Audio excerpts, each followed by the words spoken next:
Welcome back. Thank you for joining us again for our conversation with CJ Webster, clinical therapist and friend of New Life, and now becoming a friend of mine, which is nice. Which is great. We have been talking about kind of mental health through this pandemic time and did an introductory conversation. Now we want to get into how we see this time as similar to what it is to walk the labyrinth. As a practice that's very sacred to New Life and to this place, we thought that would be a good image for us as we talk about kind of how you walk into the labyrinth, what happens in the center, and how you walk out. The walking in is about releasing, about letting go, about being in that moment instead of thinking what came before. And I think that's really kind of what we spent a lot of the early months of the pandemic doing. Right. Was kind of letting go of control, as you said in the last session, letting go of maybe some of the expectations we had. So what's your sense of how that helps us in mental health to let go of things? There's a famous psychiatrist back in I think he said in the 50s, but he was most famous 50s, 60s.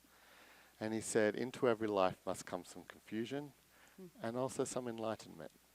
And his general premise, he was a little bit cryptic as a person in general, but his general premise is you can't move forward when you think you have all the answers. And any change comes with some sort of destabilization of some sort, whether it's imposed on us and we would like that destabilization to come, or whether it's something that we're choosing because we want something to improve. And so I think a lot of that release and why it's beneficial and what we can get from it or move forward with it is this idea of letting go of some of those things enables us to hold on to something new that we didn't get to hold on before. And things that we didn't know we had. I think a lot of people have been surprised about their resilience and what they could do. Yeah. And people would talk 3 or 4 weeks into it and say, I can't wait to get out and I got to do this and I got to do that. Whereas now I'm hearing people say, I've settled into this and I've been able to manage this, and they've had resources that I'm not sure that they knew that they had. Right. And so to a certain extent, this is growth and change, which is what humans are so amazing at, is adapting to circumstances. Yeah. And so I think that's part of the mental health aspect of this. And obviously part of the difficulty. Because where it's difficult to adapt because circumstances are imposed on us if we can't go somewhere or things like that. We have less control over the change, that becomes harder to feel like we're getting solid ground, and that can affect our mental health as well. Yeah, and that sense of,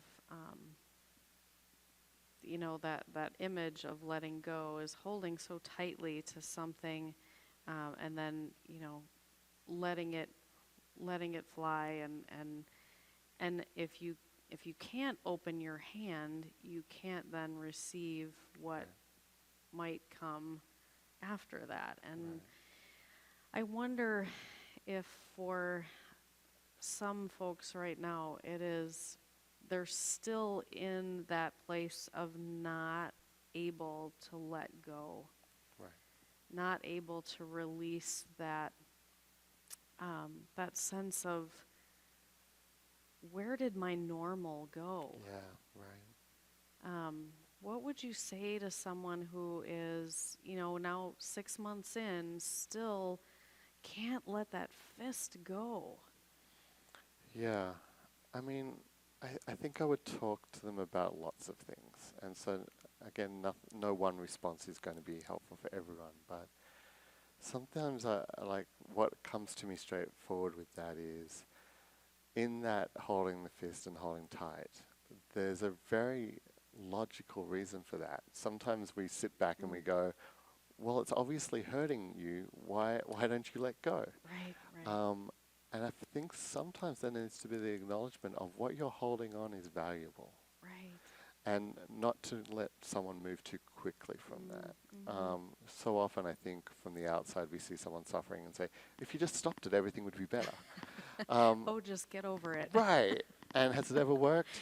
Maybe once in Yeah. the last 100 years. It's certainly not what they train us to do at college. Right. So often I've found during this time is to not move too quick and to take the time to acknowledge what was valuable in that. Because not to acknowledge it is also to say to the person, what you're valuing isn't valuable enough for you to be holding on to it. What are you doing? And that's just not very considerate at the best of times. And so I think that's often the first step is, why are you holding on to it, and what do we need to have from that? And is there a way that we can still move that forward even though it's different? And it might be uncomfortable, but let's not rush too far to completely letting that go. But holding what we should hold and then let go of what we don't need, and being a little bit more discriminate in that. So I think that's the first step. The second is even just imagining that fist, like there's some pain in the amount of energy it takes to do that. And to acknowledge that probably people are hurting in that circumstance. They're not doing it to be difficult. They're not doing it to be obstinate. They're not doing it because they think the rest of the world is completely wrong. And there's some very real feelings with that. And so how do I actually honor what I should hold on to, and also let go of those things that are causing the pain? And is there somewhere with that? And that's obviously a very different story for everyone. But I think that's worth listening to. And also, I'm not going to get it exactly right, but there was a philosopher, psychiatrist who, I believe the book was called The Art of Loving, From, I believe it was, Fromm. And he talks about the difficult thing in letting go is that we've thought about culture as very transactional. If I let go of something, I am now lacking in something. Wow, yeah. And in that book he talks about, in letting go, I've learned that I can be generous in a way. Or I learned that I can sacrifice in the benefit of others. And often we don't talk about what that says about us to be able to give. Right. And we talk about it's more blessed to give than it is to receive. And we think that sometimes we can interpret it, which sometimes it is, it's better to be sacrificing than it is to be just the one who gets it all. But I think there's something that we learn about ourselves in letting go. A depth of our character, our values, what are important to us. And so how do we work out how that thing that you're holding on is valuable, and how we find value in actually giving it to someone else or letting it go, and how do we juggle that? And it's a complicated question, but it's worth thinking about. You know, that adage that we've all heard many a time, let go and let God. Yeah. And I think in some ways that has been used to kind of bully people into, like, just get over it. Yes. And that isn't always the intent, and certainly not the hope I would have for that phrase, but that sense of, how is it that we hand those things over? Yeah. Cast all your burdens onto me, because I care for you. Right. There is no sense of needing to hold on to those things when we have a God who says, I'll carry it with you. I'll carry you. Right. Right. In those times. I wonder, as you were talking about some of that, I wonder how much of this letting go isn't just about letting go of expectations and letting go of what we thought was normal, but how much this time of quarantine has given us the space to think about those hurts in our life that we haven't forgiven, that we haven't let go. Are you finding that there are more people kind of reconciling that nowadays? Yeah, I think in both ways. In some areas it's bringing to the surface those conflicts because of the distance or the different thoughts that are going on, and that's bringing that to the surface that now is something that they want to solve. particularly in homes where you're at home with the kids or your partner Right. for all this time, those things don't get pushed down as easily. Right. And so it's kind of a question, well, are we going to address this or are we going to ignore it? And so it Right. brings it to the surface. Right. And so I think that has come up a lot, and it's made people choose, like, what do I want this space to be, has been the question.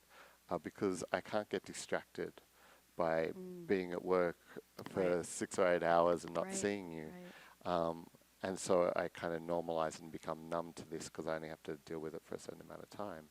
When we're so present, either with our pain or with our circumstances, it starts to be that little push of, now what? Yeah. And that's an interesting place of what's the answer to that? And we're scared often to leave the void. Yeah. And I think that's been a challenge for a lot of people is they would like to say, in this time of grief, I would like to let it go and let God show me that healing is possible. Yeah. Or that his presence is possible in this place. And I would like that. And that's a new place for me, and that's scary. And so how do I balance this idea of allowing this space and also being, I want this to happen, and yet it's scary and I don't quite know what that will look like.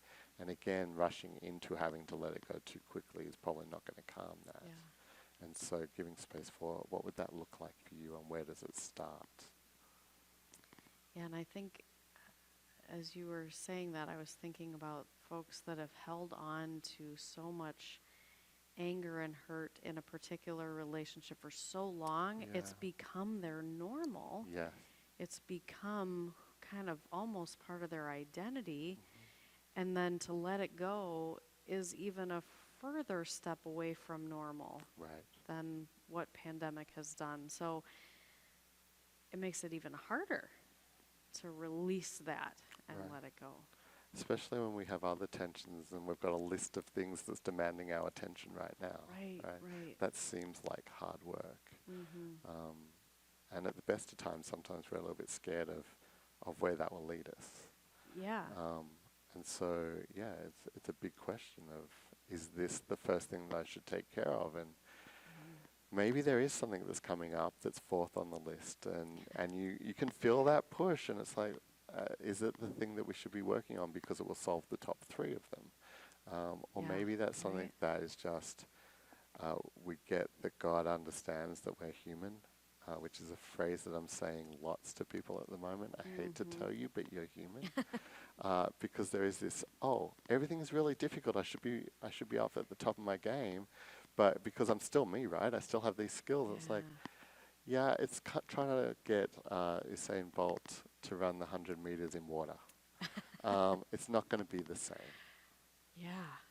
And that does feel real, like that we're walking through water or mud, and that there's some amount of resistance to whatever forward progression we're having. So, it's one thing to walk the labyrinth in open air, but to try and do a labyrinth in water, Yeah.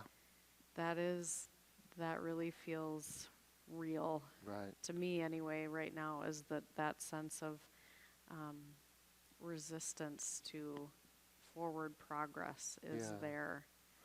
It makes, it just brings to mind that idea of what are you releasing here is this, sometimes it can be expectations of ourselves.